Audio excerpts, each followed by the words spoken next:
We have a boundless appetite for information, success, and experience, housed inside a physical body that requires 8 hours of sleep and regular meals. This friction between infinite ambition and biological exhaustion usually gets labeled as modern burnout. But in the 11th century, a Persian philosopher named Nasser Khosrow looked at this exact tension and identified it as the foundational engine of reality. Khosrow framed the problem through two cosmic entities: the universal intellect, the source of all knowledge, and the human soul.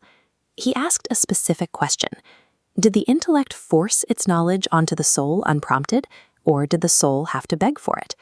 It looks like a semantic debate, but it's actually a logical trap. If the intellect poured out knowledge without being asked, the creator is wasteful, giving answers to a being that didn't want them. If the soul had to beg first, the creator is stingy, withholding truth until forced to hand it over. This logic mirrors the modern struggle, a world overflowing with information we never requested, yet requiring an exhausting, often futile effort to extract any actual meaning. We are caught in a cycle where both having and seeking feel equally draining. Khosrow solved this paradox by deleting time. He argued that the initial interaction between the intellect and the soul happened before time existed. In fact, time is merely a byproduct of the soul's movement. The interaction was an eternal, simultaneous loop of both giving and asking. To keep the soul from destroying itself in that loop, the intellect continuously pours two opposing forces into it at the exact same time. Khosrow called these shalk, meaning longing, and adz, meaning incapacity. Shalk acts as the active engine.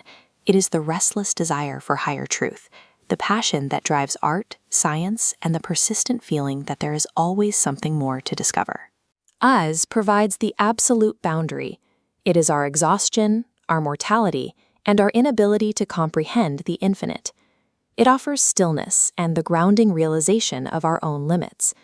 Without this exact simultaneous balance of infinite desire and absolute limitation, human consciousness would either completely stagnate or violently shatter. One provides the heat, the other provides the vessel. Khosrow argued that this dynamic plays out in our daily lives through two distinct signals. The first is the lower address, where our incapacity forces us to engage with the physical world. Our limitations give us physical instincts: hunger, tiredness, the need for shelter, tying us to nature so we can actually survive on Earth. The higher address uses our longing to make us realize that the physical world is ultimately insufficient.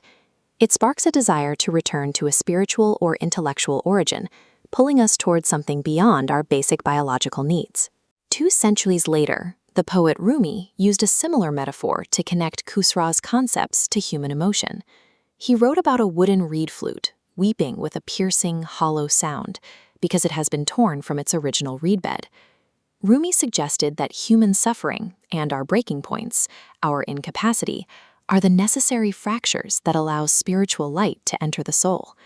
This framework reframes existential pain as a deliberate, functional mechanic of the universe, a pressure designed to call the soul upward.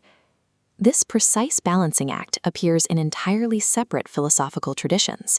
In ancient Greece, Plato described Eros as the soul's relentless, almost painful yearning for eternal perfection, a direct parallel to shock. By the 20th century, existentialists focused heavily on ajz, our incapacity. They explored the profound anxiety of seeking infinite meaning in a universe that offers zero guarantees, bounded by absolute mortality. Martin Heidegger described humans as being thrown into existence. We don't choose our historical moment, our biology, or our limitations. We simply wake up inside them, the ultimate expression of human incapacity. In East Asian philosophy, Taoism maps perfectly onto Khosrow's dialectic. Shock aligns with yang, the active, seeking, expansive force of movement. Aj aligns with yin, the receptive, still, and grounding boundary.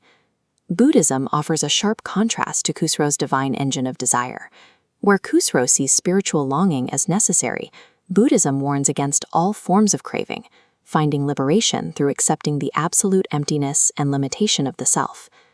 Across entirely different eras and continents, humanity has identified this singular engine of consciousness, the collision between the infinite seeker and the finite boundary.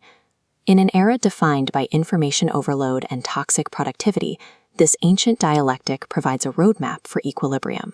We are constantly pressured to consume more data than our brains can physically process. Surviving this requires consciously practicing schwak. We must allow it to keep us curious and passionate, directing our energy towards seeking actual meaning rather than falling into apathy.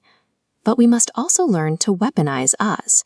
Using humility, personal boundaries, and the acceptance of our limits acts as a shield against the hubris of modern burnout. Time functions as a measurement of our own psychological striving, the speed at which the soul reaches for what it lacks. Longing provides the necessary engine of the universe, and incapacity serves as the divine shield preventing our self-destruction.